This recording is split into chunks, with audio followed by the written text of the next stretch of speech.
Welcome back with a smiling face. Links to previous episodes are given in the video description, so don't forget to like, subscribe and share the video. Embers of Rebellion. Episode 15. Chapter 132. Macy. I awoke to fingertips brushing up and down my arm. The chill in the air made me inhale deeply as Singles spread up my arm where his fingertips caressed. I pretended to remain asleep when the vibration of a phone ringing beside my head buzzed and vibrated against the wooden cupboard it was sitting on. My mate growls, and where I have been laid dips, so I know I was on a bed. The jostling and movement as he climbed off made that evident. My eyes mutter open, and I squint, remembering to remain calm and keep my heart rate down as I try to take in my surroundings. Brown wall paneling covered the walls and was the first thing I noticed in the dimly lit room. The old-fashioned lamp with a floral shade made little light in the room, and the smell of burning wood reached my nose. It smelled a little damp, making the scent a little too strong. It reminded me of pine needles, the crackling sound coming to my ears at the same time his voice did. "What is it, Father?" Carter asks. At least I knew who he was on the phone to, not my problem. I did my part. I am done now. Find your own way into the city to enact your revenge. I want no part of it anymore, he growls into the phone. I have better things to entertain myself with, but I left half the money in the mining tunnels for you. It should tide you over for a while. Momentary silence has me lifting my head, which was a mistake on my behalf. In my drowsy state, he sounded further away. Turns out he was only a couple of meters away, and as I turned, I caught his eye. Carter smirks at me, turning away, and I glance around to find I am in some small cabin. Contact Clark. He may help you, Carter tells his father before I hear yelling, and my eyes flick to Carter to see him pull the phone from his ear and glare at it before he lets out a growl. Well, I told you he was a moron. If he has got himself locked up, what do you expect me to do about it? Figure it out. This is no longer my problem, he snaps back before hanging up. I swallow when I watch him set his phone down and quickly wiggle up on the bed to find I am only dressed in my bra and panties. I tug the itchy brown blanket higher, and Carter purrs before stepping closer and crawling onto the bed. I watched him. He was a predator, and I refused to be his prey. Bond or not, he was not my alpha, and I would never be his Luna. Did you rest well, love? He asks, and I nod, watching him as he moves closer before I turn my head, looking out the window. The place, I could tell, was somewhere deep in the woods. I could hear the owls and night creatures outside, and I was totally dimmed by my face reflecting back at me in the window. Where are we? I ask, turning to look at Carter. In the woods, he purrs, and I lift my knees, drawing the blanket closer. Yes, but where? I ask him. My mother's place. She built it with the Forsaken, he says. She built this place. Flies, they aren't all crazed. Some held some sense still. Though she was too far gone by the time I found her, Carter tells me. The rest of the Forsaken? I ask. Dead, I killed them, and those that I didn't kill, your rogues did in the attack. It is perfectly safe out here, he tells me, and I oversee him, not liking the sparkle of excitement in his eyes. Safe enough to bring Taylor here when I go back for her. I know it isn't what you expected, but it is only temporary until the heat dies down, and then we will flee the country, he tells me, gripping the blanket and tugging it down. I need to use the bathroom. I tell him abruptly there is an outhouse, he says, and I quickly get out of bed. The floorboards creak under my feet, and he watches me. I try to take in my surroundings, yet when I move off the bed, the clang of chains makes me realize the attachment to my ankle. Just precautionary, my love. I wasn't sure how you would wake, he tells me as I stare at the chain attached to the bed. He climbs off the bed before pulling a key from his pocket. He bent down, undoing the chain attached to the foot of the bed. How did I not notice that before? Seeing it, the weight of it was all I could feel. Carter grips the chain before pointing at the door. I look at it when he steps behind me. I'll take you, he whispers. That is unnecessary, I tell him. The feeling through the bond tells me it is, he whispers before giving me a nudge, and I clench my teeth but move toward the door. It is an adjustment, one you will get used to. One thing about rogues is we adapt, he says as I grip the door. Ain't that the truth, but I won't be getting accustomed to this place. Stepping outside, I am smashed by the harsh coldness of the wind. I rub my arms before spotting the small outhouse. I didn't really need to use the bathroom or whatever the heck that Ice Age contraption was, but the moment the wind touched me I suddenly needed to pee. The steps creaked as I stepped off the tiny porch, and I could see nothing but darkness and trees, showing how utterly alone I truly was. The grass was wet from dew, and I wondered what time it was. Callan would come for me. I know he won't abandon me out here, or he will alert Marin and Lucian. They would be wondering where I am by now. They had to be. Ava. I ask. I left her at the train station. I haven't heard any reports on what happened to her. My plans didn't go as planned in the city, and my men were arrested, Carter tells me with a growl as I make my way to the outhouse. The door creaks as I open it, and I frown. I would rather piss in the woods or ruin my panties. It seemed more hygienic than this SHT box. It was quite literally a box or trough to SHT in. Door stays open, Carter says, gripping the swinging door before it could shut. Where exactly do you expect me to go when holding the chain you shackled me with? I ask, trying to keep the anger from my tone. He huffs and clicks his tongue. Good point, he says, letting the door swing closed. I am plunged into darkness and roll my eyes before letting out a breath and pushing the door open.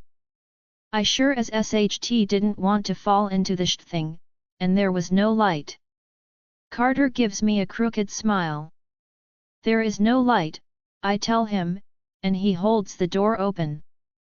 Yeah, I never rigged the solar panels on that thing.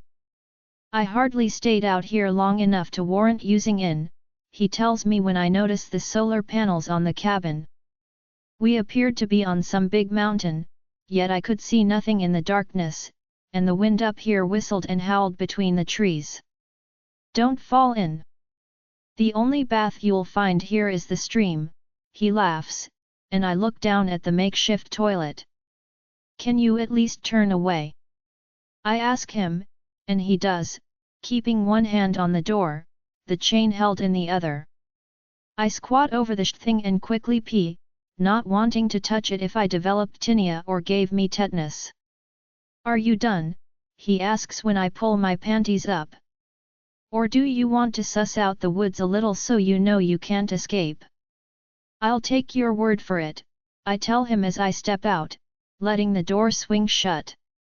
I followed him back to the cabin, wondering how far out of the city we were because I could see no lights, and I briefly wondered if Callan and John's tracker one swallowed had a maximum distance. Thanks to the fireplace, the air was a little warmer inside the cabin. Carter moved toward the bed and locked the chain around the foot of the bed. I sit on the edge watching as he undresses, removing his shirt and moving toward the small kitchenette in only his jeans. Are you hungry? He asked, and I nodded, watching him and looking around the small space. A round table sat off the side, some stumps were for chairs. A bearskin rug sat on the floor beside the fireplace, and above it was a set of huge antlers. It reminded me of a hunter's cabin. There were even a few taxidermy pieces. One was an owl. You hunt? I ask him, wondering if there were any guns kept here. He shrugs, not bothering to answer as he grabbed a steel camping kettle and filled it with bottled water from a box on the floor. He sets it on a hook inside the fireplace. How did we get here? I didn't see your car or the road. I asked him. I carried you. I had this place set up already. I was never staying in the city, he tells me. So you didn't want to take over the city? I ask him. No, that was my father's plan. I have no future there, and he won't forgive me for killing my sister. We tolerate each other, nothing more and nothing less, he states. You killed her? I asked, a little shocked. I put her out of her misery. That is no life for anyone. Lying in a bed covered in bedsores, being pumped full of drugs, and a tube breathing for you is cruelty, not a life. My father would have let her rot like that, so yes, I killed her, he says while stoking the fire. I have packet noodles, not much fresh stuff, mostly canned food. It isn't much, but I will get more supplies tomorrow, or I can go hunt something if you like, he says. I shake my head, no, noodles are fine, I tell him when he hands me the water bottle, and I gulp the liquid down rather thirsty. Craning my neck back, one hiss and choke a little at the stinging sensation in my neck from his mark. My hand went to it when he was suddenly in front of me. I flinched at his fast movement, not expecting in, and his hand was sweeping mine away as he gripped my chin, turning my head to examine it. It's just my venom. It will probably be a little tender, he says, dipping his head before I feel his breath sweep over my skin, making it tingle before he runs his tongue over it, making my entire body shudder as the bond flared to life. He chuckles, pulling back. I was afraid the bond wouldn't have the same effects, but I am glad it does. What do you mean? I asked. My neck was now burning fiercely, developing its own pulsing throb. You didn't hear the rumors, he asks, moving back to the fire. He grabs a tea towel and pulls the camping kettle from the fire. I was bitten years ago by my mother and attacked by the other Forsaken, nearly killing me. My father spent years getting me treatment to lessen the effects. It prevented me from becoming crazed like the others, but I developed the venom glands still. I wasn't sure if marking would kill you, though I am glad to see the marking gives you some form of immunity, Carter tells me. Yet what does that mean when we kill him? Assuming Callan and John can actually find me out here. How far are we from the city? I ask, changing the subject. 4 hours, roughly, Carter tells me, pouring the hot water into a saucepan and dropping the dried noodles. I try not to let that bother me. Information is vital, and right now, I need to bide my time. I just hoped that Tracker would lead them to me. Chapter 133. Zoe. I had been waiting with Dante at Marin's place for hours since Dante brought me here after getting the kids from school, yet Macy still hadn't returned home, and I was beginning to worry. She hated leaving me alone and always stuck to her times. One thing about Macy was she was never tardy, and her not being here when she said she would be only added to my anxiety. Dante pecks my temple as he passes me where I was cutting up vegetables. We were making the kids' dinner when Taylor came over, looking out of place without her mother. I felt out of place without her. Marin here. Can you try Mum again? She asks, pulling a stool from the counter and climbing up on it. I glanced at Dante, who chewed his lip before I smiled and nodded to her. Of course, sweetie, I tell her, about to retrieve my phone when Dante slides his to me. Have you notified Lucian? I mind-linked and saw him nod out of the corner of my eyes as I dialed her number. Any word from Callan?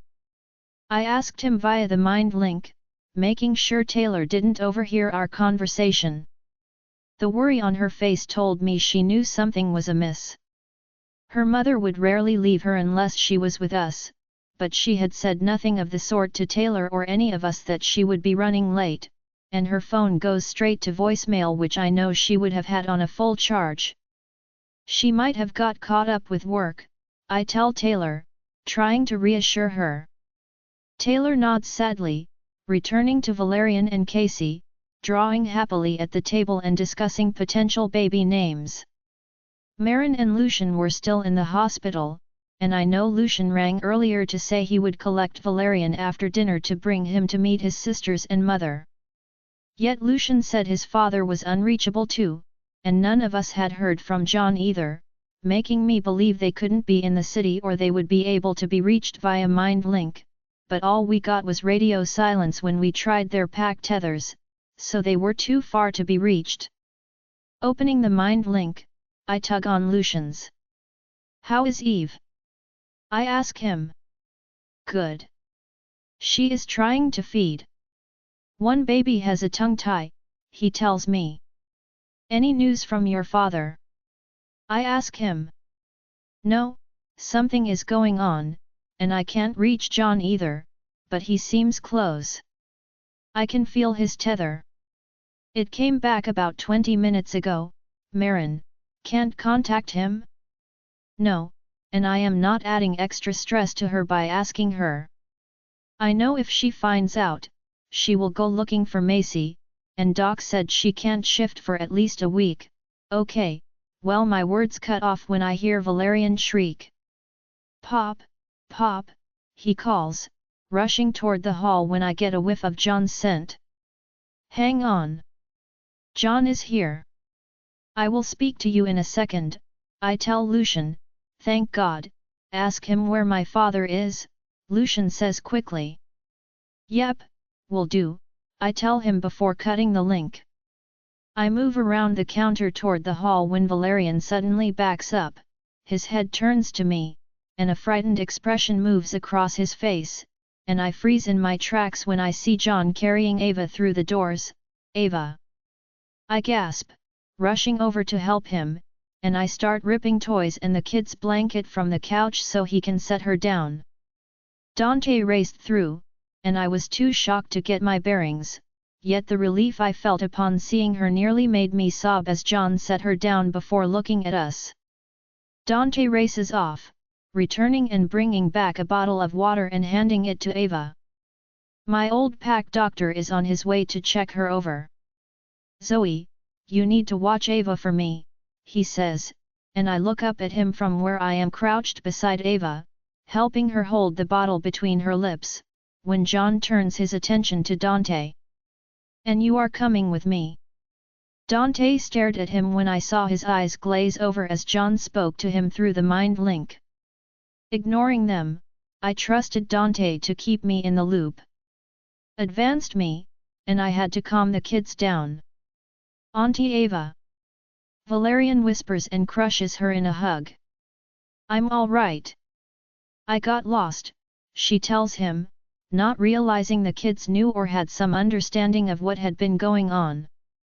Her hand weakly gripped my arms when Valerian let her go, tears welling in her eyes before they went to the kids, who stood horrified. Valerian was crying, and I saw John rub his back and give him a kiss on the head. "You're okay," she chokes. "I'm alive," I tell her. I was far from okay, but I would be one day. I had my village, and our village was family. "Go get Auntie Ava a pillow and some blankets," John tells Valerian, who runs off to get them. Ava smiles sadly when I feel the mind link open up. "What's going on?" I ask Dante.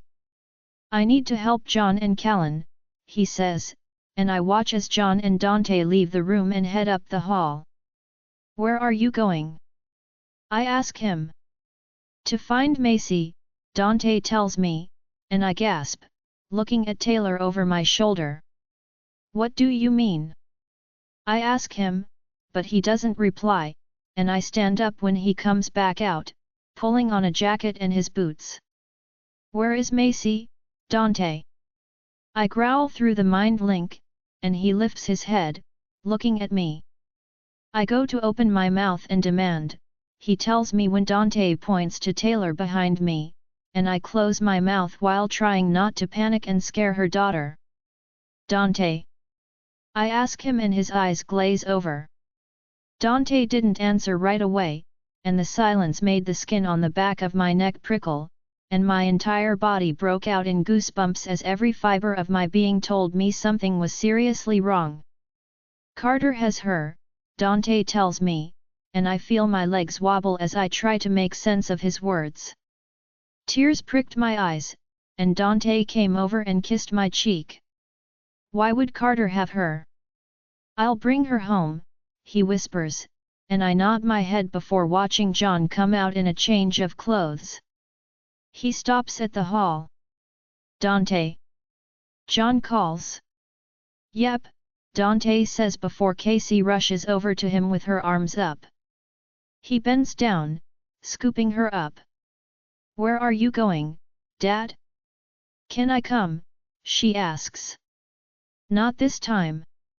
"I'll be back soon," he says, pecking her cheek and setting her down before following John out while I stared in shock, trying to figure out what was going on and how everything became so out of hand when Casey came over and climbed in my lap.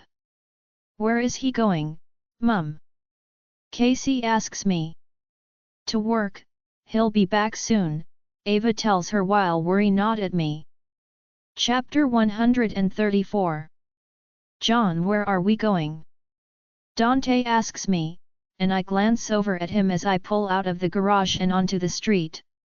"We were going to meet Callan outside the city." "To meet up with Callan," I tell Dante. "I just don't get why Carter would take Macy." "We should be telling Lucian. He will find out, and he won't be happy we kept this from him," Dante tells me, and I chewed the inside of my lip. Marin had enough on her plate, and I didn't want to ruin what would be a joyous moment for her and Lucian with this news. Callan believed the same thing and didn't want to taint the day even more for them at this time. We could handle this, assuming Callan could pick up her location. That was the concerning part. We had lost her, and her phone was switched off, so we couldn't even track it with the cell towers. "John, either you tell me what is going on, or I am contacting Lucian," Dante snarls at me, and I turn the radio down as we leave the city limits. "Carter is Macy's mate. She bargained for herself to get Ava back. We were supposed to ambush him, but then the council interfered, as you know, and ruined our plans. We thought we had it under control." I tell him. "Wait, what? And you kept this from us?" "From the pack," he yells, and I glare out the windscreen. "Yes, because Macy asked us to." "Think about it, Dante." "Think about what I just said," I snap back at him. Dante falls quiet before he gasps, my words finally sinking in. "Marin and Zoe wouldn't have allowed us to kill him," he murmurs, looking at me, and I nod. "Macy knew that, and she was right." "Did Macy ask you to keep this from them?" Dante asks, and I nod again. "So what now?" he asks with a growl. "We find Macy and Carter and you kill him, and it will kill Macy. We have to figure out something else." "Marin will never forgive either of you for this," Dante says, sitting back in his chair and clutching his hair. "And you will keep it to yourself." "Lucian will tell Marin," Dante growls at me. "And he should." Dante snaps, and I glare at him before pressing my lips in a line. "I asked for your help, not your judgment. Either keep quiet, or I will leave you on the side of the road," I tell him. Dante curses and shakes his head. "So, where are we headed?" "To meet Callan. We put a tracker on Macy, but we lost the signal." Callan said you're good with tech. We need you to up the frequency, expand it, I tell him, pulling into a service station outside the city limits. I jump out, popping the cap and filling the car up. What sort of tracker is it? Dante asks, climbing out of the car when I see his eyes glaze over. I keep filling the car up, knowing he is being mind-linked when he sighs. Glancing at him, I see him shake his head. Zoe. I ask him, and he nods, scratching the back of his neck and glancing around. Yet, she wants to know what is going on, he tells me. What did you tell her? The same thing that I am helping you, that we are looking for Carter, but she is suspicious. She knows Macy would never leave Taylor for one or not answer her calls. She also doesn't understand why Carter would take her, Dante says when the pump clicks, telling me the tank is full. And you won't tell her? She hasn't contacted Lucian or Marin. I ask him, and he growls, unhappy about lying to his mate. No, she said she would wait until I know what is going on, Dante tells me, and I let out a breath of relief. The last thing we needed was Marin out here looking for Macy after having a C-section. Explains why she had us sign all those documents. I can't believe this. We need to find her. I come back without her. Zoe will kill me. We will. And Zoe won't. Besides, you're her mate, I tell him, and he laughs. There is a reason Macy didn't tell them. She knew their reaction and that Zoe and Marin wouldn't allow it. She knew Zoe would sacrifice her mental health by allowing him to live so she could. Those girls are a package deal, John. Their bond outweighs any mate bond, Dante tells me, and I nod, going in to pay for the fuel. I swallow. He is right. I couldn't return home to my daughters without Macy. I owed them both this much. I owed my Claire to fix what I broke, owed her for destroying our family and her. Something I would live with for the rest of my life, but I would not live with knowing I killed Marin Moore. Macy wasn't just a rogue friend. She was as much a sister to my daughter as Ava was. Therefore, she was mine, too. And I won't make the same mistakes of the past. I protect what's mine, and if that means bringing Macy home, I owe them that much. Walking out, the weight of the situation weighed heavily on me. We couldn't fail. I had to bring her home to her daughter, to mine. Starting my car, I pull onto the old highway heading for the old power station where we were meeting up with Callan. If we can't pick up her location by the end of the weekend, we tell Lucian, just give them the weekend.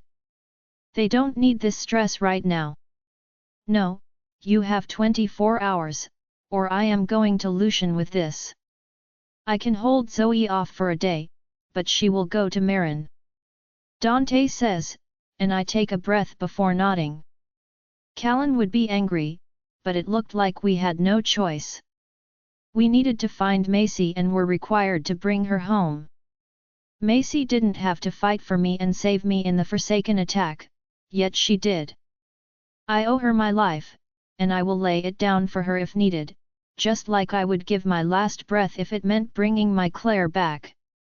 Now, we just needed to find her. Chapter 135. Macy. The following morning, I woke to a pinch in my neck.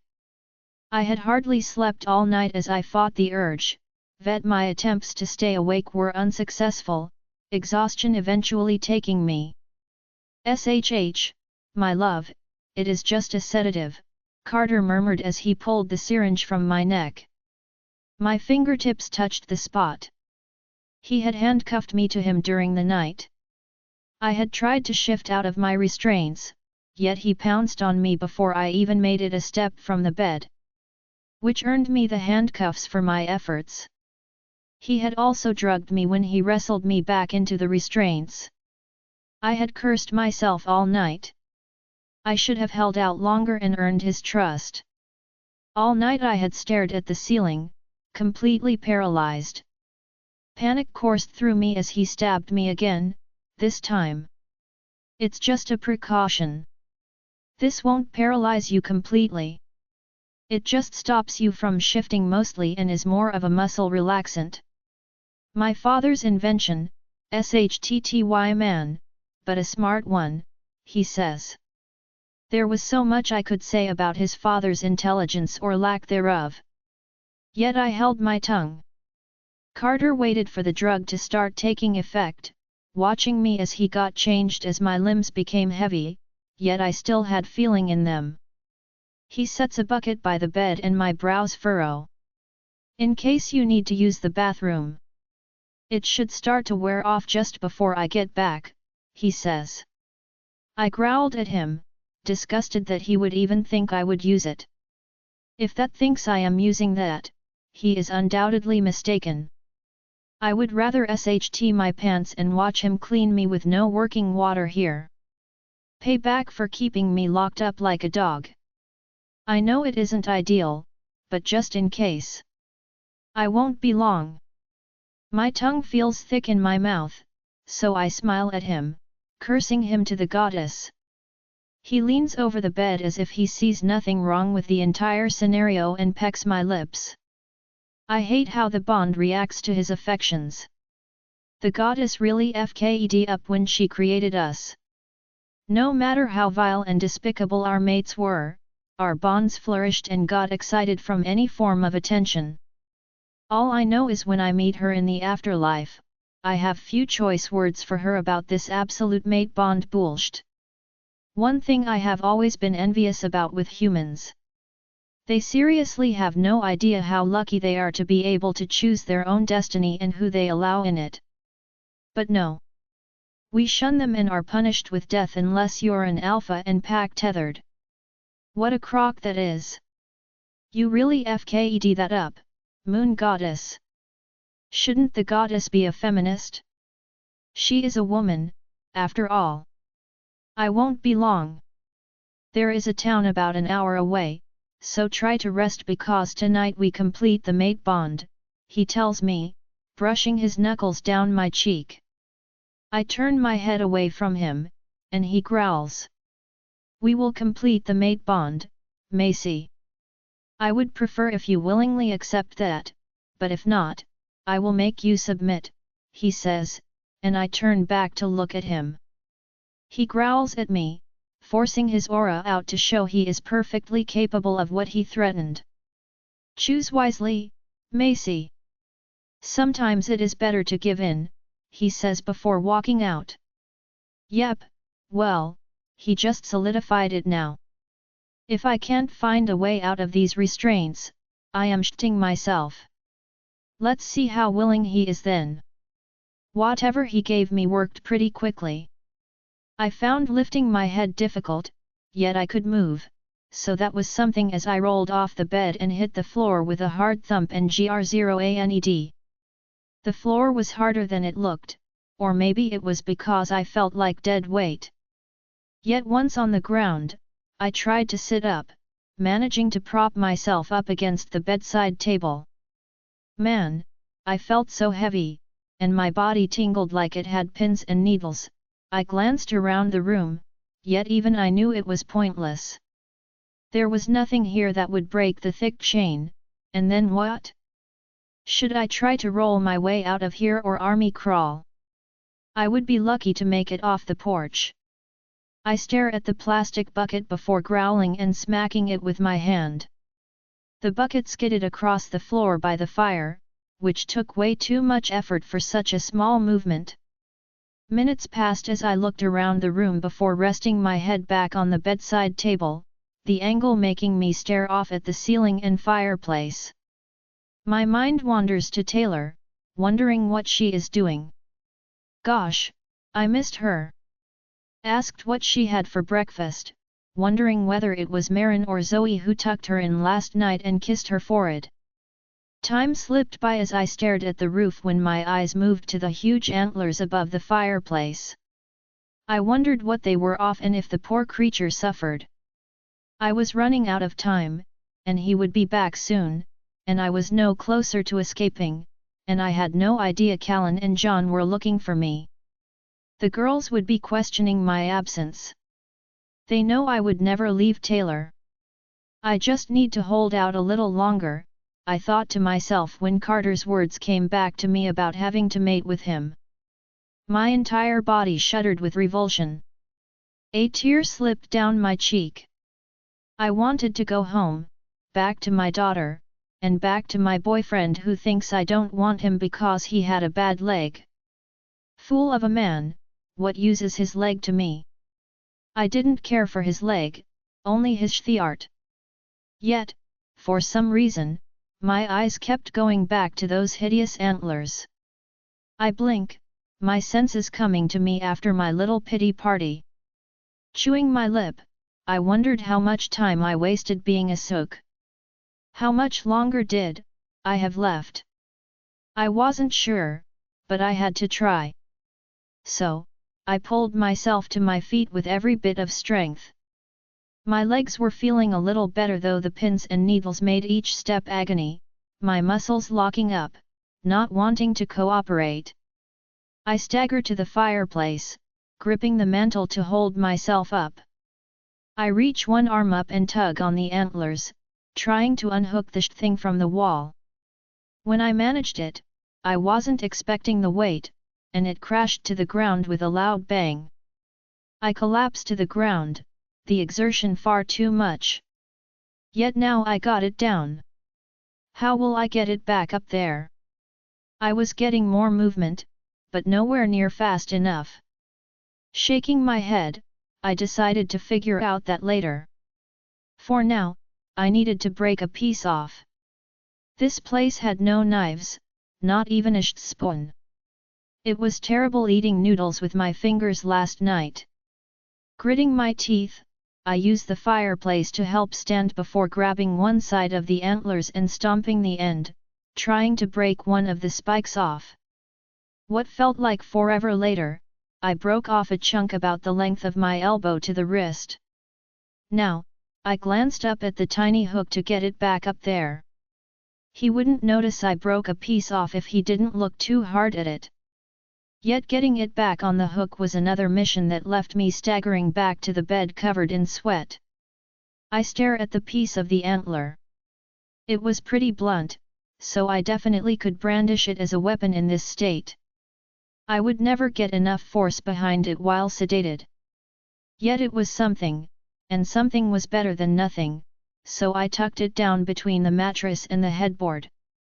And just in time because it was only roughly 10 minutes later that I heard noise from outside. I held my breath as the door creaked open. Carter steps in with a backpack over one shoulder. He toes off his shoes, stepping out of them and leaving them at the door. "Did you rest?" he asks as he walks through the cabin to the small kitchen. He sets some stuff down before rummaging through the bags. "I need to use the luxury bathroom we have here," I tell him, and he glances over his shoulder at me. "I see you are still in a mood," he states, and I look away. "How about we go to the stream where you can bathe before the sun?" "I bought toiletries," he says. "Sounds splendid," I drawl. "Tone Macy or I will wash your mouth with soap, so don't tempt me." "I am being nice." "I don't have to be," he growls, and I swallow nervously. He was right. I had to keep from my tone. It would do me no favors here. Chapter 136. "I'm sorry," I tell him, yet those words tasted like poison on my tongue. He smirks before turning back to rummage through the backpack. He pulls out a silky slip dress. He tosses it at me, and it lands on the bed. I pick it up, holding it up. Hardly practical, but better. Carter comes over to me and passes me a muesli bar. I tried to unwrap it, however, my fingers were not cooperating correctly, yet I had a good chunk of my mobility left, though I was a little worried about trekking in the woods like this. Carter takes it from me and opens it, peeling back the wrapper before handing it back to me. "You should have all your feeling back soon," he tells me as he kneels next to the bed. He pulls my legs to the edge of the bed, rubbing their sides before gripping my ankle. He takes the key around his neck and undoes the padlock before rubbing my ankle. I watch him. If only he wasn't a psycho, I could get used to the tingles from the mate bond, the way my heart raced when he was close, and his intoxicating scent. If only he wasn't responsible for destroying so many lives, I might have come to love him, yet the bond yearned and called out for him despite my mind knowing I couldn't keep him. But that didn't stop me from wishing things were different, so I could. "Can you wiggle your toes?" he asks, and I try. They move to his satisfaction, and he smiles before leaning down and kissing the top of my foot. "I can carry you. It isn't far," he tells me, placing my foot down before walking over and grabbing the backpack. He puts 2 towels in the toiletries bag before tossing them over his shoulder. He then scoops me up and heads for the door. Carter was right, it wasn't far, yet the moment he set me down, he rummaged through the bag and produced the handcuffs. I didn't see him slip into the bag. I growl and fold my arms. "Macy," he snaps, and I glare daggers at him.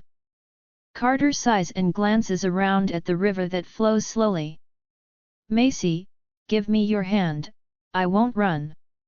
"You would catch me if I did," I tell him, and he seems to think for a second.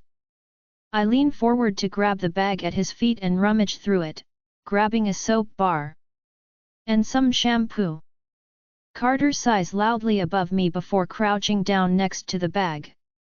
"You hold my hand then, and I won't cuff you," he says. "Deal," he says. "At least I won't be handcuffed," so I nod my head. Carter starts removing his clothes, and I can't help but admire his toned body, at least until he pulls his pants, and I know he plans on using that thing between his legs on me, which makes me look away. He offers me his hand, yet I don't remove my bra and underwear. Carter leads me to the river before walking into the water. I followed when he sat down. The water wasn't that deep, and sitting only came up his chest. I sit next to him, my hand still in his when he pulls me in his lap. Instead of becoming angry and shoving him away, I allow it, hoping to gain a little trust. The last thing I want is to be drugged while he has his way with me. Carter takes the shampoo that was tucked in under my arm. "Since I am sitting on you, can I at least have my hand back? Will you run?" I shake my head, and he lets my hand go. I start lathering my skin with the soap when Carter grips my hair and turns me sideways on his lap. "Dip your head back," he says softly, and I do, letting him it. He turns me back before pouring the shampoo into his hand and setting the bottle between my thighs. He washed my hair and rinsed it out while I sat there awkwardly. "I won't hurt you, Macy. Relax," he says. It wouldn't hurt me, but making me submit doesn't fall into that category. Yet when he unclasped my bra, I growl at him, clutching the front and losing the soap. "Almost lost it," Carter says, producing the soap I dropped. He tugs on my arm, covering me. "You have nothing to be shy about," he says, and I fight the urge to tell him to go himself. Carter tosses my bra to the grass beside the river before insisting on washing me. Despite not wanting him to, I had to admit I loved the feel of his hands on my body. The bond makes his touch pleasurable, yet I do my best to ignore it. All too soon, though, we headed back to the cabin.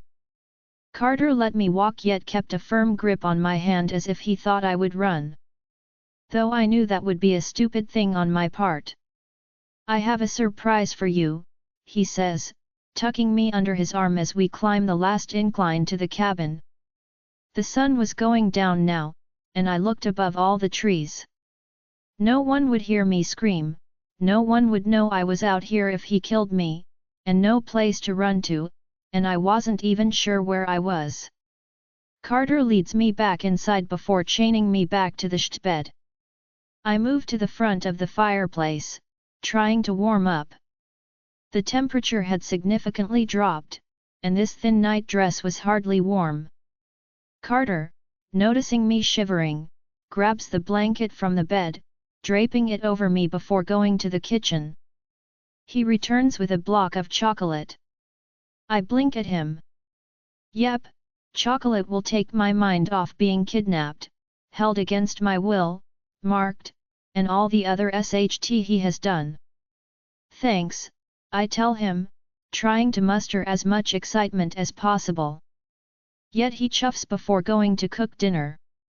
Tonight's dinner consisted of Irish stew in the can, though it tasted better than the noodles and was more filling. Yet as darkness swallowed the place, my nervousness amped up to magnitude levels, and I could see he was getting impatient with my excuses of saying I was warmer by the fire or the constant I need to pee. He even went so far as not allowing me water after claiming I needed to pee for the third time. Macy, Carter says, patting the bed. I open my mouth.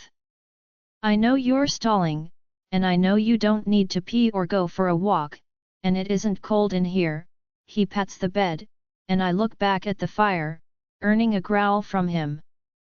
1. He snarls, and I look at him.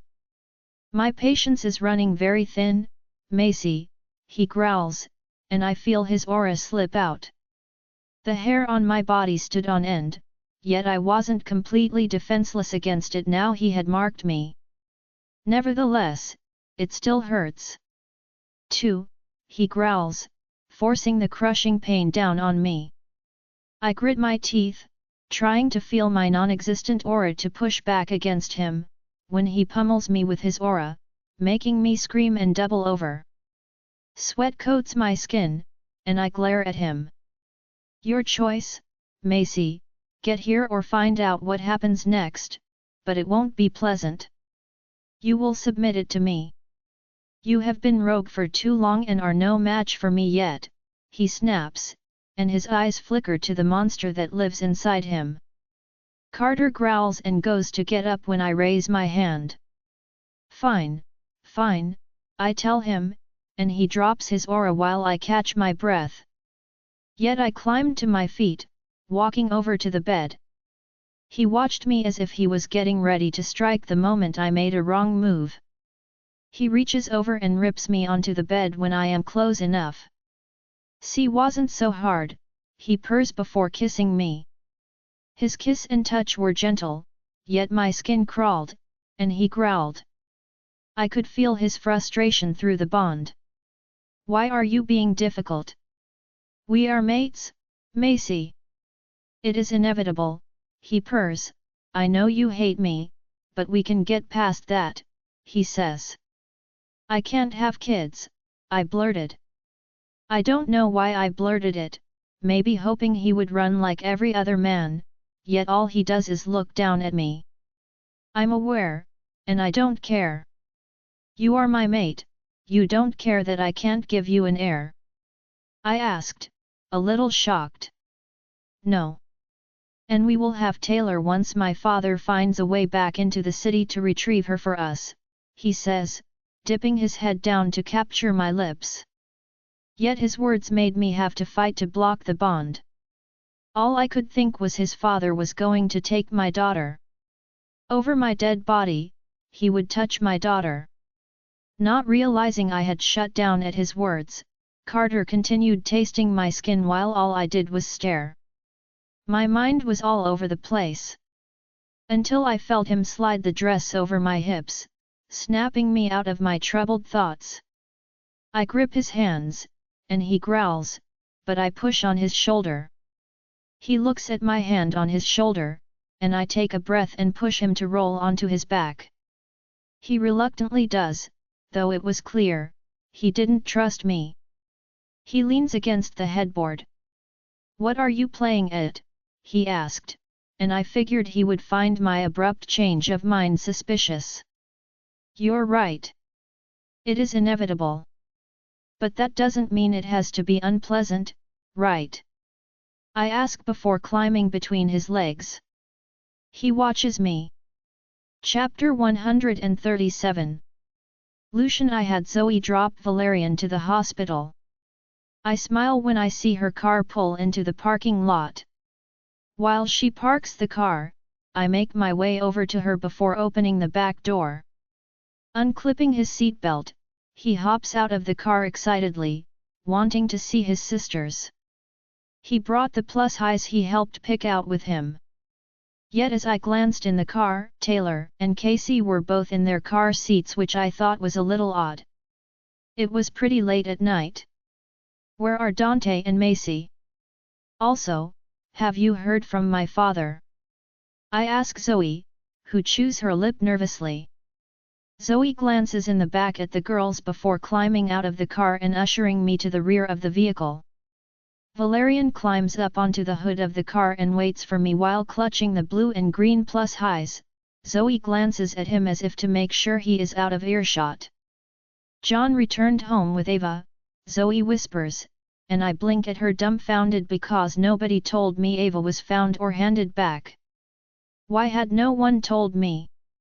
This was good news, assuming she was all right, and Marin would be relieved knowing her sister was okay. "What do you mean? Is she okay?" "She is fine. She was a little dehydrated. John had his old pack doctor check her over," Zoe tells me. "And no one thought to tell me?" I whisper, "Yell. No, because your father and John didn't want to ruin your first night with your babies. But there is more. Macy cut a deal with Carter, she swapped places with Ava." My brows furrow at this information. Why would she swap places with her? It made no sense. And what would Carter want with Macy? I go to open my mouth to say something when Zoe speaks first. "John and Dante went to help your father look for her. That is why you can't get a hold of anyone. They told me not to tell you. I will send men out to help them search. Whereabouts in the city are they looking for her? I can send scouts out to help. I am not supposed to tell you, but Macy isn't in the city. They have a tracker on her, Dante rang me just before you did. They picked up a signal, but it is weak and not giving them an exact location," Zoe tells me, and I curse, shaking my head. "Just go take Valerian in to see his sisters and tell Marin her sister is fine. As soon as I know what is going on, I will let you know. I told Dante he should ring you." I growl, knowing they were doing this behind my back. "Please do, because apparently, no one thought to inform me." I snap, and she cringes. "They didn't want to ruin yours and Marin's day. It has been nearly 48 hours since they were born. Someone should have told me by now. Get hold of Dante and get him to ring me. He has been ignoring my calls." I snap at her, and she nods her head before climbing back into the car. My head was all over the place. They didn't tell me, and now they are God knows where and could be walking into an ambush for all they know. But it explains the silence through the pack link and why everyone was ignoring my calls. Even Marin had been worried because she was expecting her father and mine to be here by now. Especially with how excited they were. "Is everything okay, Dad?" Valerian asks as he rushes over to grab my hand. "Everything is fine. Are you excited about meeting your sisters?" I ask him. "Yes, and Mum. I don't like being away from Mum. I brought the plus highs," he says, showing me. "The girls will love them," I tell him, giving his hand a squeeze before we navigate our way to the maternity ward. As we got closer, I could hear them crying, and I picked up my pace. Marin still couldn't shift to heal for a few more days and struggled with moving much. Opening the door, she beamed when she laid eyes on Valerian. He rushed toward her excitedly, where she was trying to get one baby to latch. While the other cried in the bassinet, another was lying between her thighs asleep, having just been fed. "Can you grab her?" She nods toward the bassinet, and I wander over, plucking her bundled up little form out of the crib. All 3 babies inherited my genetic mutation. All 3 girls had amber eyes and dark hair. We still hadn't picked out names yet, though I had an idea for one name but was yet to run it by Marin. So, for now, they were still babies A, B, and C. Moving to the chair beside the bed, I rocked baby B in my arms while Valerian dragged a chair over to the bed on the other side of Marin so he could kneel on it next to the bed. He places his hands on the side of the bed, peering at baby A sleeping on her legs, sucking on her fingers. "They are so small," Valerian whispers, stroking baby C's foot while Marin attempted to feed, which she found harder with 3 babies and no supply. We had been supplementing with formula, yet she was still determined to try to give them as much milk as possible. "Are you being good for Auntie Zoe, Auntie Macy, and Pop?" Marin asks Valerian, sweeping his hair from his face. I needed to cut it, it was getting too long, and he had been complaining his hair was messy. Zoe had tried to cut it for him, but he refused to let her touch it last night. Valerian looks at me. I swear that boy was too smart for his own good. The look he gave me was far too knowledgeable for a boy at age 4.1. Wait to see if he mentions Macy being gone. "Yep. Pop brought Auntie Ava home," he says before showing the baby the dinosaur plushie. Marin's head whips to the side to look at me. "Ava is back," she stammers the words out, and I nod.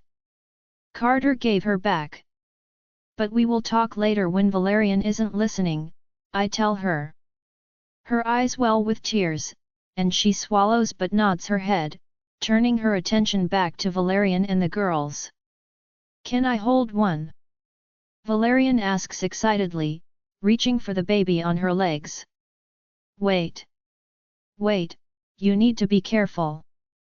"Come here," I tell him, and he climbs down off the chair and rushes over as I stand holding baby B in my arms.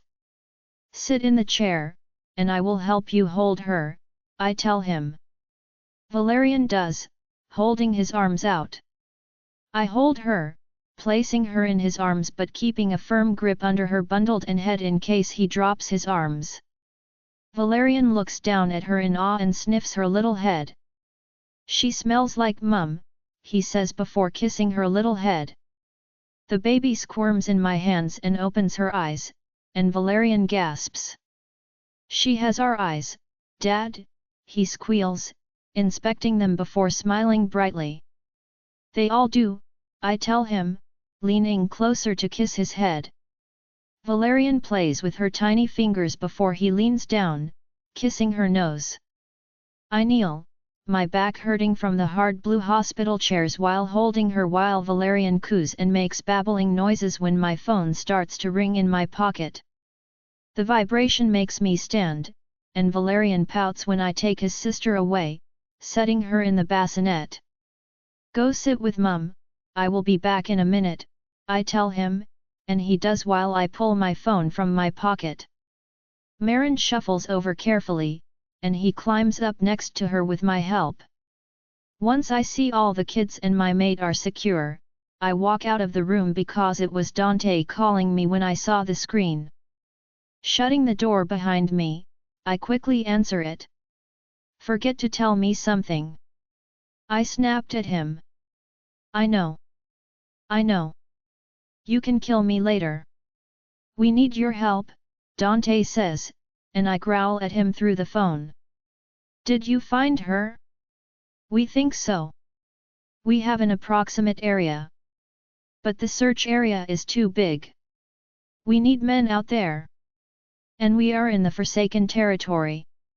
It would be good to have someone who has immunity besides your father out here to go in first, Dante tells me. My father and I both had some strange immunity to Forsaken bites from the mutation handed down, which I kind of hope is handed down to our children. Few people knew about it, and it wasn't something that we publicized, though, after the Forsaken attack, they probably figured that with how many bites we both had with not getting sick. Alphas had a little more immunity to the venom. However, their bites had no effect on me and my father at all besides a burning sensation. Send me the coordinates, and I will send scouts and warriors out. I'm on my way, I tell him, hanging up. Walking back into the room, Marin was already staring at the door, and I knew she would have been straining to listen, which was why I shut the door. I could feel her curiosity while I was on the phone. What is going on? She asks through the mind link while glancing down at Valerian, and I knew she could feel my worry and anger through the bond. I should be out there with my men. Carter has Macy, I tell him, and she purses her lips. The look of fury on her face was as angry as I felt. So, why are you still standing there? She replies, and I smirk before moving toward the bed. I lean over Valerian and peck her, IPS. Come on, Valerian, I need to drop you home, I tell him, and his lip quivers, not wanting to leave his mother and sisters. I hated to be the one to break his heart. He is fine here. You can help me with your sisters, right? Marin asks him, and he nods excitedly. I want to stay. I can look after Mum, he smiles. You should tell Tatum, she mind links, and I knew she was right. Tatum had managed to use his crutches earlier and walked down to see us. I think he thought he would find Macy here because he looked pretty disappointed when he asked where she was, and I had no answer for him. He had stayed for an hour or so and said he wanted to apologize to her and that he didn't mean what he said. I got it, he felt useless not being able to walk properly and didn't want to be a burden on her. The nurses scolded him for walking down because he had an infection in his leg that required extra surgery to clean it out. The nurses forced him back to his room. I will tell him before I leave, I tell her, gripping Valerian's face. Behave for your mother and stay in this room. Don't leave. Your mother can't chase after you right now, I warn him, and he nods his little head. He'll be fine. I'll see you soon, Marin says. And I nod to her, kissing each of the kids quickly. Make sure you come home to me. You are not leaving me with 4 babies to raise by myself, she says through the mind link. Not even the devil himself would stop me from coming home to you. Or them, I tell her, and she nods, yet I could tell she was trying not to cry. She didn't want me to go but knew I had to if we wanted to find Macy and have everyone come home safely. My father and hers could handle themselves, but we aren't sure what they are walking into, and each new alpha is stronger than their father. It means Carter is stronger than them, plus he was Forsaken once, so we aren't sure what it means in terms of his bite. Leaving, I swing by Tatum's room, stopping at the door. I didn't know how to tell him Macy was in trouble, yet he had a right to know. He loves her and Taylor, and I knew he wanted her back after seeing him today.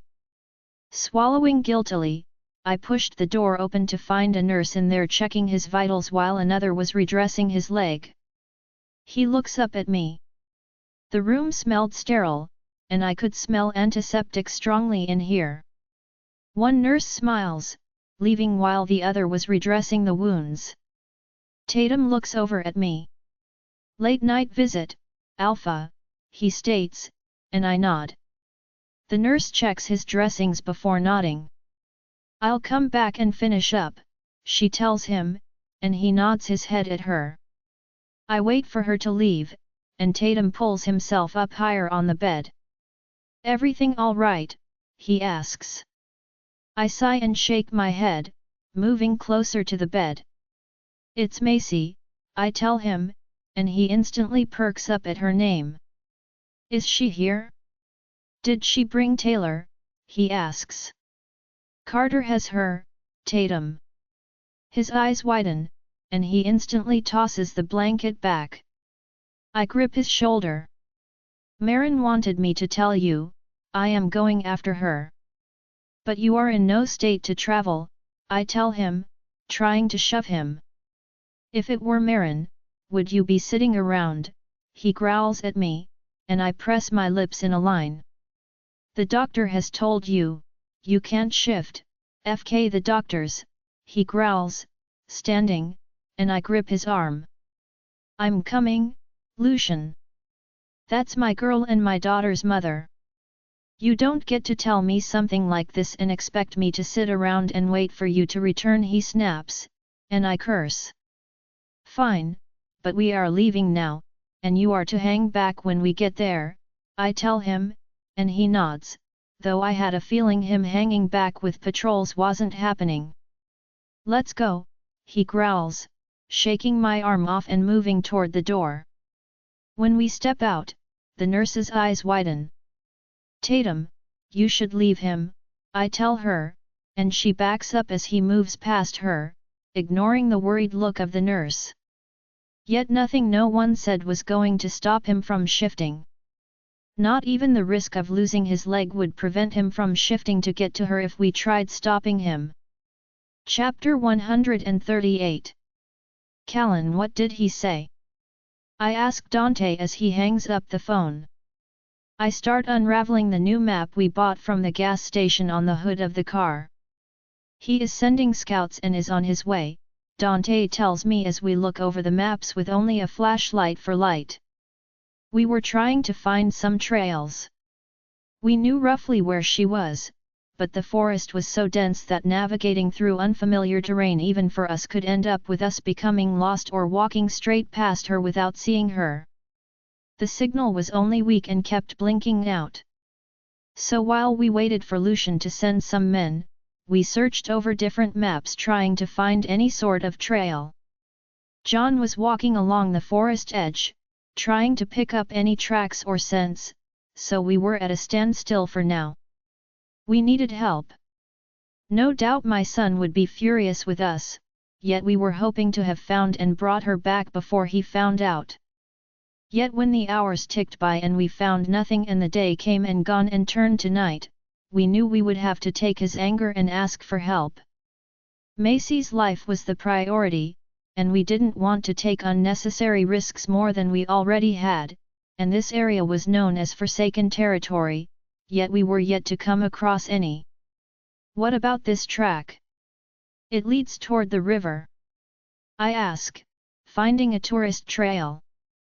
Too small for access by car, hiking trail.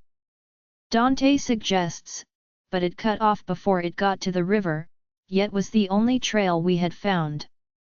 Over here, John calls out, and I look down along the road, the wind whipping my face as I look in his direction. It was freezing out here. And the grass was ridiculously high along this road, and I could just make out his head and arm waving for us to come to him. Wait here, I tell Dante, and he nods, putting his head down to go over the maps again with his flashlight. One was a tourist map, yet why anyone would tour out here was beyond me. The other was just an ordinary road map. Walking toward John, I stop beside him when he starts walking toward the truck stop about 500 meters down the road. We had passed it on the way here, but it was empty. What is it? I ask him, jogging to catch up with him when he turns on his heel. I think I found Carter's car, John tells me, and I pick up my pace to follow him. We walk to the far back of the truck stopping place, where some toilets and bins were. The place was entirely empty. John then disappears into the long grass, which was angled wrong, and bent toward the forest slightly. I followed him, barely a couple of meters off the road. Covered by branches and obscured by the grass was a car. That's definitely his car, I tell John while trying to peer in the windows but seeing nothing from the lack of light and the tint is too dark. The breeze picked up from the brewing storm, and we knew we would be racing the storm once the scouts and Lucian arrived on the scene. Lightning had been streaking the sky for the past half an hour, and the thunder was growing louder as it got closer. The trees swayed, bent in the wind, and were surrounded by mountains as they whipped through, making the wind. Not necessarily Macy is smart, she would bide her time and wait, knowing we would search for her, John says, turning and staring at the ground and looking for tracks. What do you want to do? I ask John. And he glances back toward the road. Lucian will be hours away, John mutters, peering back into the forest's darkness. Not with the way my son drives, I tell him, knowing Lucian doesn't seem to understand the speed limits or how to abide by them. My son seemed to have a lead foot. Even so, it would take him time to get here. I am going in and taking a look around, John says, walking around the car. Wait, let me tell Dante. And I will come with you. Dante can hang back for Lucian and the others to arrive, I tell him before walking out of the long grass and back to the road. I make my way back to Dante and let him know, and he fiddles with my phone linking it to his. Walking around the back of my car. I pop the trunk. I grabbed some flashlights before returning to John, who was stripping his clothes off. You're shifting? I ask, and he nods. One of us should. Besides, I didn't bring my glasses, and my eyesight is better shifted, he laughs. I nod. Best to be a little prepared. God knows what we will run into out there. You got the app open? He asks, and I nod, holding up my phone to see her name blinking on but not giving us a direct direction, just flashing in general on the screen but not in one spot like the frequency was being blown around. John sets his clothes on the car's roof and then shifts, and I turn the flashlight on before stepping into the forest after him. The darkness swallows us instantly from the canopying trees, the place silent, not even the crickets chirped, all noise dying out, sensing John, a predator walking, trudging, and sniffing through it. We move a little deeper, and after 10 minutes or so, John starts sniffing a large fern under a tree. What have you found? I ask him. Blood, John's mind links back, and I shine the torch on the fern he was sniffing to see speckles of blood on the leaves. It was dried on the leaves, and I plucked the leaf off and sniffed it. Macy's, I tell John, and he nods, peering into the darkness. A growl escapes him, and he lowers his head, moving through the trees silently, with me following behind him.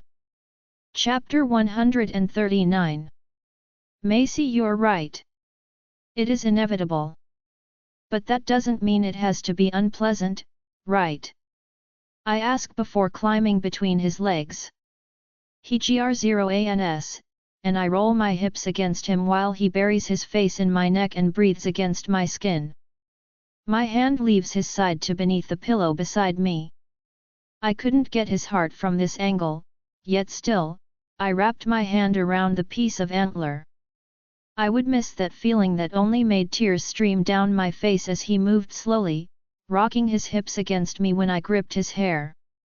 A sob tore from my lips as I plunged the antler into his neck. He stills and gasps, startled, and I could feel the pain through the bond, the betrayal he felt while I choke on a sob at what I just did. I grip him harder when he tries to push off the mattress, and I J3RK it out only to plunge it back in. Blood spurted across my face and gushed out of him, and his hand tried to pry my hand free, holding the antler in my fist. Macy, he chokes, and I break at the sound of my name leaving his lips. I twist it, causing more blood to pour out. I felt it go through his windpipe and heard him gurgle. I could have loved you, and I would have loved you, I cried as I clutched him. But you hurt my sister, I breathed. Carter gurgled, trying to lift up, but my legs were locked around his waist, my feet locked behind my ankles as I held onto him as he struggled to breathe. FK your mate bond. No, mate bond is stronger than the bond I have with my sisters, I tell him as he chokes on his own blood. It spews out of his mouth and coats my shoulder, face, and neck with its warmth. His last breath beside my ear will always haunt me, same as the pain that sliced through my chest as sharp as a razor edge. It cut right through my heart and made my soul bleed as a coldness settled over me, so cold, it felt like death, and I knew it was his and mine. I felt the part of me that was connected to him die along with him. The bond tether and agony tore through me, and I hiccuped a sob. Callan said killing your own mate would have consequences, and it felt like I was rotting from the inside out as I felt blood trickle from my nose instantly. I sniffled, feeling his dead weight crushing me as his body went limp, and it took every ounce of strength I had left to crawl out from under him.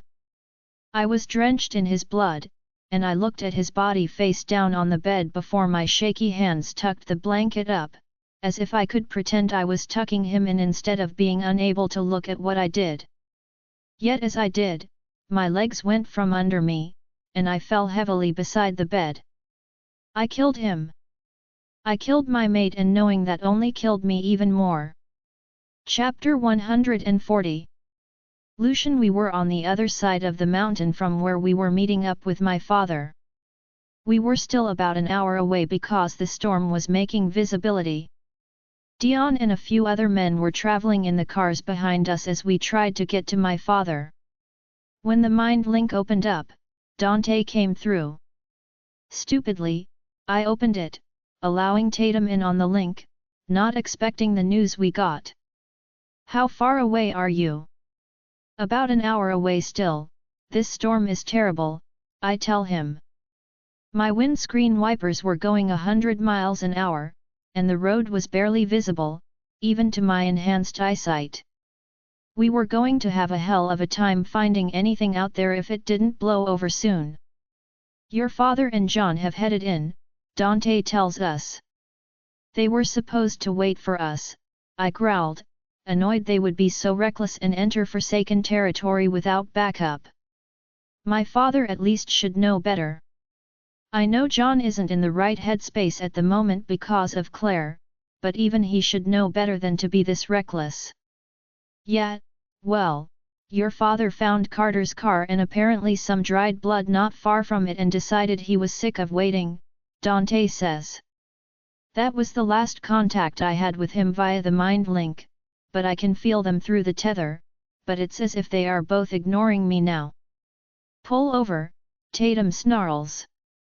I glanced at him out of the corner of my eyes, ignoring him. Okay, have they got their phones? I asked Dante. Yep, but there is some sort of interference. After 10 minutes, I lost them on the app, Dante says. Lucian, pull over. Tatum snarls, punching my dash when I ignore him. We were still an hour away. What use would pulling over be right now? Settle down. We are nearly there, I tell Tatum, shoving him out of the mind link so I can focus on what Dante is trying to say to me. I knew he was scared for Macy, but I never expected his next reaction when I didn't do as he asked. Let me out. It's quicker to go over the Stma-Untain than around it. Pull the car over, Lucian, Tatum yelled at me. Send, my words are cut off when Tatum tosses his door open beside me, and I jump both feet on the brake and rip the handbrake up. The car locks up, and I grit my teeth, trying to hang onto the steering wheel when he tosses himself out of the car. Horror washes over me at the speed I was going. I had barely slowed down much when he threw himself out. The screeching of the tires on the wet road is loud as I try not to slide out and into a ditch. My eyes go to the rear vision mirror to see those behind us slamming on their brakes while Tatum's body skidded and rolled across the road. One of them had to swerve to miss him, and I thought he was a goner for a few heartbeats. My heart raced in my chest as the car came to a stop, and I tossed my door open when he stopped. Climbing out, I hear him gr0an and get to his hands and knees. Tatum! I yelled, running toward him, and all I could smell was burnt rubber from my tires. My warriors pulled off the road when he stood and staggered toward the opposite side of the road. Blood drenched him from where he all but skinned himself alive, his clothes torn from his body before he snarled, and my eyes widened in horror when I saw he was about to try to shift. Though if he managed it, it would either help him heal or kill him, I wasn't sure, but his leg. Tatum! I yelled, about to command him, when I heard his bones snapping, and he screamed. Each pop and crunch of bone was loud even over the raging storm as my men started jumping out of their cars to try to stop him. His skin was replaced with fur, hands turned to claws as he tried to run, only to collapse to his knees as he forced the shift. I felt bile rise up my throat when he roared in furious anger as his body tried to refuse him, his bad leg not cooperating, and his claws raked across the wet road as he dropped his head and snarled. He was going to rip off his own leg. His leg dragged, and it was the oddest, most gruesome thing I had ever seen in my life. Every part of him shifted slowly except for his leg. Moments passed, which felt like hours when I saw his knee bend the wrong way before his shin snapped and fur ran along his busted leg. His scream of agony made me want to throw up when his femur finally snapped, and his leg twisted and shifted with him just as Dion and I reached him. Dion and I reached him at the same time, and I went to tackle him but instead, I hit the hard wet ground with a thud when he took off running for the forest surrounding the mountain. Dion grabs my arm, yanking me up, and I curse, looking at the forest to see Tatum disappear into the long grass and trees. SHT. I curse. What do you wanna do, Alpha? Dion asks. Get back in your cars. I won't risk anyone else, I tell him. I hated it, but Tatum was on his own out there. This place was full of Forsaken, and I had to look out for my men. Dante said the other side had been scoped out pretty well, and they hadn't seen any Forsaken. On this side, however, we had no idea what was out there. We race back to our cars, and I shake my head, cursing myself for being so stupid and allowing him in the mind link. Yet I never expected him to jump from a moving car either. Chapter 141.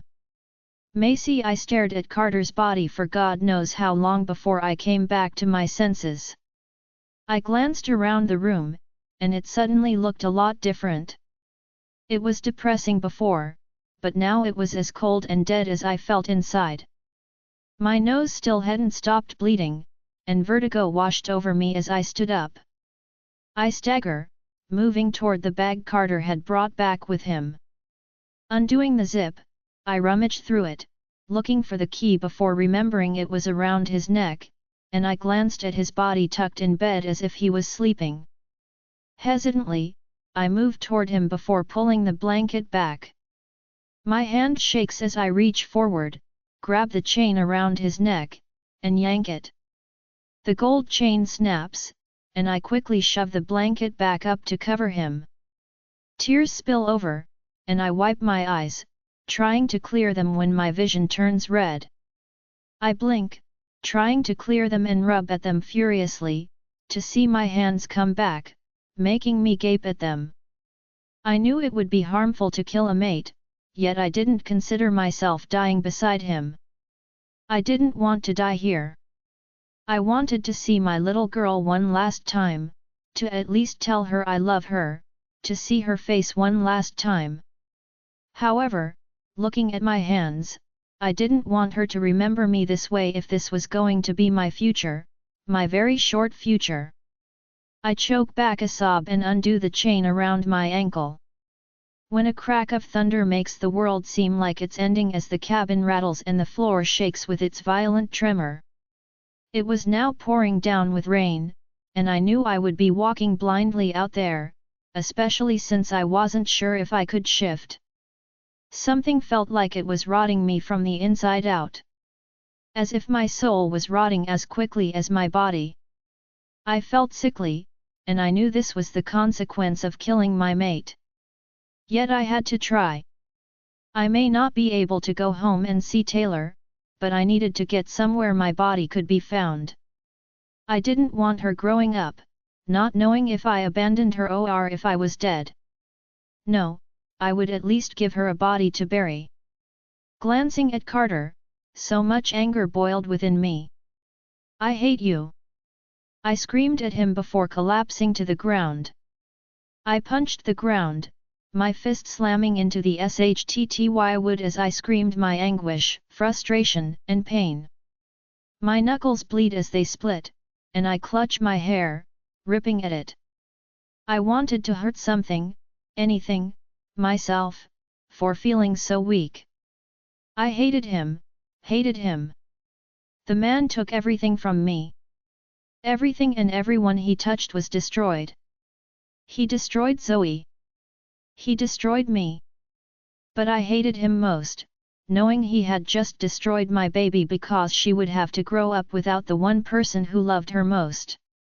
I knew Marin and Zoe would look after her, and I knew they wouldn't stop looking until they found what was left of me, but no one would love her the way I do. I may not be able to raise her, but they would for me. I choked on a sob, cursing at how this was. How cruel life was that I not only lost a mate but my daughter too. That saying, "You don't know what you have until you lose it," seemed to laugh at me. Because I never pictured finding my mate and losing him. Never pictured having my daughter and not being able to raise her. Never thought I would die without watching her become the woman she is destined to be. I would have been content to be mateless as long as I served my purpose, to see her through to adulthood when she didn't need me anymore. That was my life's purpose, to raise my baby, and now the only such purpose I had left was to get to a road so my body could be found, so she had something to bury. I could not die peacefully, knowing she would wonder if I left her, abandoned her. When I am done destroying myself, I look at the fistfuls of hair in my fists.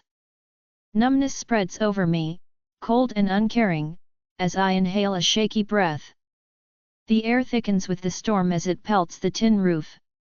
All my fight was gone, it left, and I was as dead as the bond I shared with him. Yet deep down, I knew I had to move, I needed to get up. Dragging myself to my feet, I stare at the door, swallowing down my sadness as I take a step toward it when it bursts open, making me jump. I stared at the darkness outside before a low, deep growl vibrated throughout the cabin as an enormous wolf I recognized not only by scent but by his fur to be John. His paws made the floorboards creak as he stepped inside, and my legs gave out from under me, realizing I wouldn't have to die alone. Footsteps on the stairs outside reach my ears when John spots me. He's dead, I tell him. His body relaxes, and Callan steps in behind him, pushing the door open more, and John shifts back. I turn my gaze away, knowing he is en number ked. John moves toward the bed, and I hear the blanket get yanked back. That he is. John states, and I look at Callan, who nods at John's words. Good. Now, what are you doing on the floor? Callan asks, and I blink at him. Dying. I laugh, rolling my eyes at him. Great, now I was numb. I could joke about my own death. Nonsense, that's what death looks like, Callan says as he points to Carter. Is that an antler? John asks, holding up the piece of bone. Callan shakes his head at John before turning his attention back to me. Well, time to clean this mess up, Callan says, moving toward me, and I snort. He crouches in front of me. I killed my mate, I tell him. So did I, Callan whispers, but I shake my head. Maybe not the same way, but I killed my Vi. You know it, and I know it. What you did was brave. What I did was cowardly, Callan tells me, gripping my face in his hands. Now get up. You have a little girl to get home to. And I got grandbabies to meet, Callan says. I can't go back like this. I won't force Taylor to watch me die. She will not remember me this way, I tell him. No. Taylor won't have to remember you, Macy, because you are not dying. Now get up. John says, and I look over at him to see he had stolen a pair of Carter's shorts from the bag and slipped them on. What about him? Even if I miraculously survive, I killed someone in cold blood. He was no threat to me, I tell them. Sadly, Carter won't be missed, Callan says, and to me, that was truly sad because despite everything I knew he was just broken and twisted, yet he wasn't a complete monster. I had seen parts of him that proved that. Yet, but the courts and council won't see it that way, I tell them before coughing. If that's the case, you never killed him. Just like you didn't kill Preston, I did. Callan states and I look at him before I heave. Coughing, my throat felt extremely itchy. Blood splatters the floor and covers Callan's already drenched shirt. John steps forward as I choke on my blood. When I stopped coughing, I knew it was pointless to worry because I would be dead long before I got home. Suppose it doesn't matter, I tell them, holding up my hand, drenched in my blood. Callan looks at John, who nods, his eyes turn glassy, and he clears his throat before shaking his head. John stalks toward me almost angrily as he rips me to my feet. You are not dying on us. So choose. Me or Callan. Choose because I am not going home without you. John growls. I look between them when Callan grabs a makeshift chair and John shoves me down in it. You will choose, Macy. Neither one of us wants the job of telling your daughter their mother is dead when we could have saved you, Callan says. I swallowed, glancing between them and saying nothing. If I choose one, either way, I would be Lucian's new stepmother or Marin's. That thought disgusted me. I loved these two old fossils, but not in that sense, and after feeling the bond with Carter, I knew what marking one of them would make me feel towards them. It was inevitable and so gross. Yet I also had no choice. This was my chance to go home to my baby. Fine, paper, scissors, rock. Callan says, turning to John. You won't choose. We'll choose for you, John adds.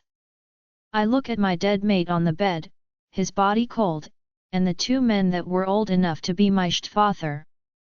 I knew Lucian or Marin would forgive me for marking one of their dads, yet it felt wrong. The one person I wanted as a mate I couldn't have, and my true mate, was dead because I killed him. Panic courses through me as I watch them repeatedly tie, both of them becoming frustrated as I watch them shake their fists and both go scissors. This is ridiculous, I mutter at the stupid situation I was stuck in. Of course, not only did the moon goddess give me a SHTTY mate, but she made two old guys be the ones to find me and was now forcing me to choose between them to save my life. Callan curses when they both choose paper this time. You're just going to have to choose, Macy. John or me? Which one is marking you? Callan says as they look at me expectantly, and my lips part as I glance between them. So, who's it going to be? John asks. Me, comes a voice I never thought I would hear again. Callan and John turn toward the door where the voice came from and so do I, to see Tatum walk in. He was drenched, and I had no idea how he got here, but there he was and I was in disbelief. And you better say yes because neither of their dusty old lips is touching my mate. Tatum says, stepping into the cabin. Emotion chokes me and makes me speechless, and my body was moving toward him long before my brain comprehended it. I crash into him, my arms wrapping around his neck and my legs around his waist. Tatum stumbles back, clutching me, his fingers tangling in my hair as he grips me like I was his life jacket. I'm here now. I'm so sorry, Tatum whispers, kissing my face before tugging my head back, but I couldn't even form words. Stunned, he was here. I choose you, Macy. You are far more than I deserve, but I won't let them mark you, Tatum whispers, his eyes going to my neck and Carter's mark on it. He glances at the bed where Carter's body is laid. He swallows and turns back to face me. Tatum sweeps my hair over my shoulder that is caked in blood and God knows what else before he snarls and sinks his teeth into my neck. Pain ripples through me as his teeth slice through my flesh, tearing Carter's mark to pieces and forcing his in its place. The tingles start out slow as I feel the bond start sewing its way through me, ridding Carter's essence and replacing it with his. Burning like acid, the pain was excruciating bliss as he sank them deeper, his canines hitting bone, and I felt his saliva move through my veins, feel his soul binding itself to mine and forcing mine to stay. A sob escapes me, and tears slip down my face as I turn my face into his neck, his bond strengthening mine and allowing my canines to extend. Not an ounce of hesitation ran through me as I sank them into his neck, and fireworks exploded in my head. Tingles made my skin vibrate as our souls entwined and bled into each other as the bond snapped into place. Tatum gasps, pulling his teeth from my neck, and he runs his tongue along his mark, sealing it just as I pull my teeth from his. He presses his forehead against mine. Let's go home, he whispers, and I nod. Immense relief slivers through every atom in my body. I could go home. And I could go home to Taylor with the man I love as my mate. Chapter 142. Marin hours later all night I panicked, and I felt useless, sick with worry and guilt that I was just sitting here waiting for them to return. I would have just got in the way or become a constant worry for Lucian. Sometimes, you need to sit back and allow someone else to take over. But for me, that was easier said than done. However, Lucian had proven to me that he could be relied on. Even when we didn't see eye to eye, he still showed up and still kept his promises. And this time was no different. Lucian said he would bring Macy home, and he did. Earlier in the night, not long after Lucian left, Zoe couldn't bear being home alone. Ava felt unsafe at home with just Zoe, or maybe it was her guilt about what happened to Zoe that she struggled to be alone with her. I didn't know, I was just relieved to have them here. So my room in the maternity ward had turned into a drop center. We sought comfort from each other's presence. Zoe had some of the warriors bring in blow-up mattresses for the kids to sleep on. The nurses had also found 2 extra beds and brought them in. Macy had caused quite a fuss when she got here. She refused to be checked over until she saw Taylor. Lucian, Tatum, and Dante dealt with pack dramas, council members, and officials. Ava had gone home with Dad and Callan after they left, and I felt wired and overly emotional. Or maybe it was because of everything that had gone on recently, or perhaps it was my fluctuating hormones from having the girls. Yet as I looked around the room, I was brought back to the day I met these 2 women who became my sisters. Macy laid beside me in the hospital bed, a drip in her hand, Taylor tucked against her side asleep while she held one of my girls. Zoe sat by my feet, holding my other daughter while I have other one in my arms. Zoe, feeling my gaze on her, looked over at me, placing my daughter over her shoulder to burp her. "Don't you start?" You cry, we all cry, she chuckles sniffles, shaking her head and glancing at Casey and Valerian asleep on the blow-up mattress in the room's corner. She turned back to me and smiled sadly, then stared off at Macy, who was watching us. Zoe's guilt was clear on her face. She felt terrible Macy killed her mate for her, for all of us. Man, this is like a dose of déjà vu, Macy mutters, and it is clear she was thinking the same thing as me. Only thing missing is our rumbling bellies and the rude nurses and midwives, Zoe chuckled darkly. And the sneers and mutters, let's not forget those, Macy says, and I swallowed. This hospital is a little nicer, too, I snickered, peering down at my daughter. It feels like a lifetime ago, Zoe mutters, and I nod, looking around at our kids, at my sisters. That's because none of us are those girls anymore, I told them, and it was true. All of us came from nothing and built ourselves up in our own images. We raised our children together, and we did it through blood, sweat, and tears. We did it despite not believing we could at the start until we showed ourselves what we were capable of. Showed ourselves we didn't need anyone because we had each other. We aren't alone this time. It's not the same. We aren't scared little rogue women with no names, no identities, and no chance. It's different because we are. It's different because we know our worth. Back then, we didn't. I tell them.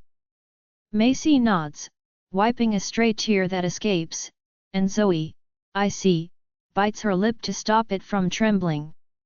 I know, it's just I hate maternity wards, Macy says, and I understood that fear. Understood what it was like seeing families gushing excitedly while we were tucked away, not to be seen. Understood the trauma that was left behind from that experience. I know the feeling of walking out the hospital doors with a newborn in your arms and not knowing what you're doing or who to turn to. Not knowing how to provide for the baby in your arms when you can't provide for yourself.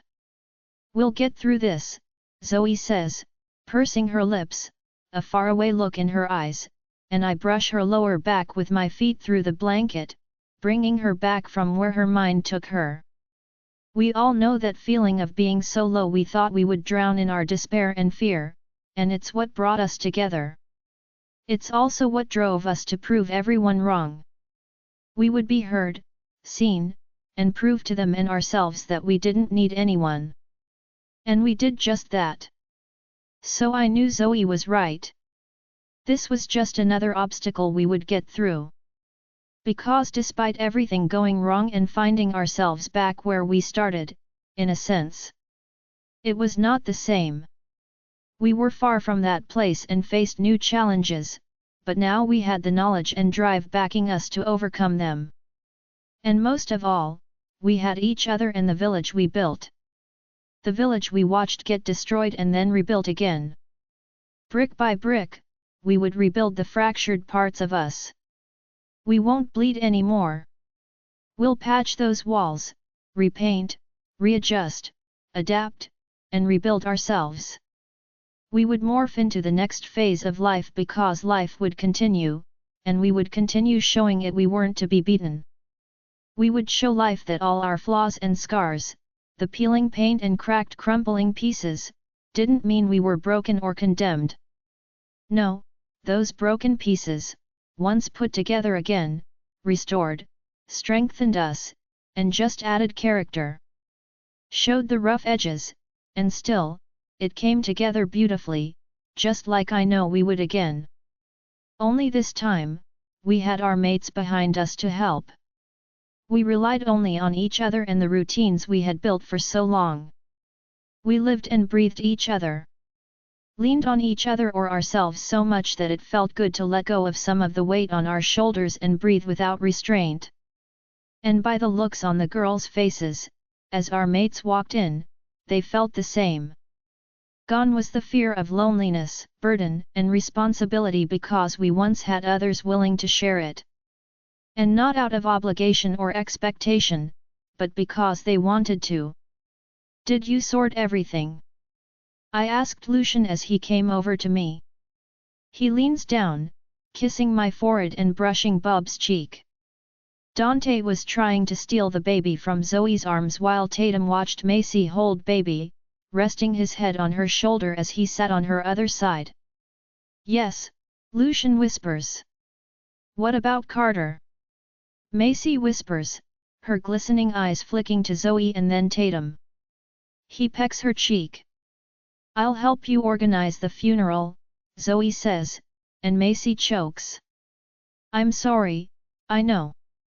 He was your mate, Zoe says, simply glancing at Tatum. And as much as I wish I was your fated mate, I understand you need to put this behind you, Tatum whispers to her. I doubt anyone will go, but it didn't feel right leaving him there to rot, Macy states, looking down at my daughter. You don't have to explain yourself, Macy. You know this, Zoe tells her. I know it's because you're not a monster like he was. And I don't expect you to pretend not to care, Macy, just because of what happened. We will be standing right beside you. Zoe tells her with finality to her voice. That leads to another question I have for you, Zoe. Lucian says beside me. Dante growls, the sound threatening, and he presses his lips in a line. Zoe looks at Lucian questionably before sighing loudly. Let's hear it then, she states. I see her walls go up as if she was about to take a blow. I had hoped Lucian held off, but I would support her decision. Amber handed over the location her new mate was hiding out. Derek has him in the cells. He is the last one. We found out Carter killed the other. But Amber and he marked each other when she left, Micah. Zoe finishes for him, and Lucian nods his head. We want to know what you want to do? The council supports any decision you make. Well, what is left of the council? Lucian tells her, and she sucks in a breath. Amber? She wasn't in on the plans, but she was made rogue. And obviously, she was the motivator for her father. Zoe nods her head at his words. I let you kill him, and Amber dies, she sighs. It's your decision, Lucian tells her, but what Dante wanted her to say is clear. There's been enough death. Please ensure he isn't jailed in the city, Zoe answers. Zoe. Dante says. No, it's my decision, and I won't kill her because of what he did. She can live with it just like he will have to live with his mistake the same way I have to live with the memory of it, she says. Dante nods to Lucian, his free arm slipping around her waist as he pulls her to his side. What about Nixon's pack? I ask. It will be dismantled. Those still alive and pack members can decide where they go or remain and live as a rogue. Lucian states, and I nod. We still have no idea of Nixon's whereabouts. His mate is being questioned, but the Werewolf Council is trying to find something to charge her with. Besides her trying to get us arrested, we don't really have any charges against her. Lucian tells us. And if they can't charge with her anything? She'll be made rogue and watched until she slips up, Lucian states. Well, it was better than nothing, but I did not like the idea of her being in the city, but she can only be charged with what we can prove. Lucian holds his hands out, wanting to take baby A from my arms, and I hand her over to him, my arms suddenly feeling empty.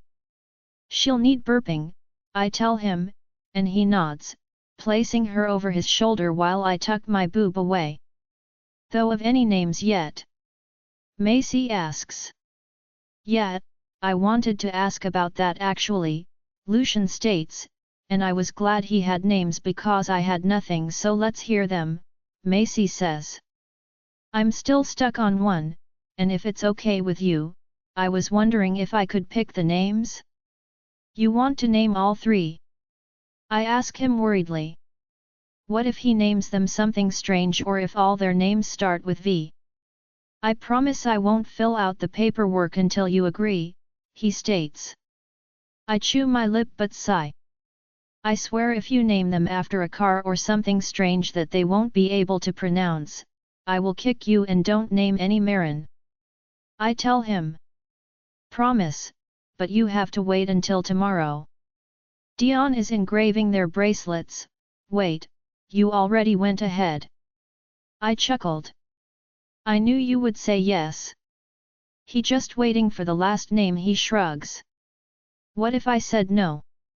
You could have named the last one but would need to make it match my middle name.